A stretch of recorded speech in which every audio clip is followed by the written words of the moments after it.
Hey gang, so it's June 19th, and unfortunately, on this day, 3 years ago, we lost Etika, Iceman Etika, as I knew him back in the day, to an apparent suicide. And so, in honor of him, just because I miss him, and he comes up a lot with recent discussions of like that era of battle rap.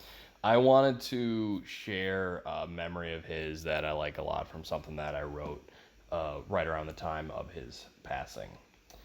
Because like death sucks, it really really sucks, and reading the outpouring of sympathy and empathy for Etika's friends and family shows just how many lives he touched and how much sunshine he brought into the world.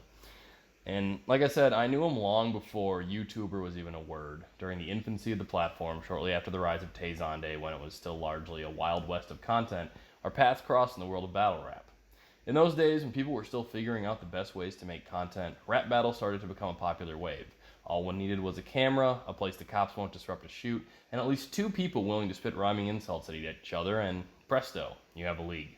Some were born out of college dorms, some were side projects from hip hop fans with cameras, and word of mouth really allowed even the playing field of YouTube distribution to bring any street corner all over the world. Etika, then Iceman Etika, voraciously was watching every rap battle that he could. Only 18 at the time, something about the medium and the culture really resonated with him. He knew every battler's name, watched every search result that rap battle brought him, and put all into wanting to take part and get props from his peers. As you may have guessed, for whatever reason, the rap battle world of 2008 was largely curmudgeonly. The bulk of the participants kept to themselves and the people they arrived with, but something about Etika was just so likable. He was always invited to every event, and promoters were happy to book a match for him on every card. Even though he had perhaps the worst win loss record in New York, he was just such a joy to be around and always showed an ever increasing potential that people knew his moment would come. That happened on October 18th, 2008 at New York's Battery Park. The second Grind Time New York event ever, which earlier that day had already featured the one-two punch of Soul Khan's debut and a great Philly Swain performance. Etika's battle against Chuck Black was the last of the day. Usually the MCs who'd already performed would be decompressing nearby or headed home, but everyone just really liked Etika and stuck around to watch his battle. While watching it now, a lot of the content is dated. At the time, we were all noticing that Etika was having his best performance yet.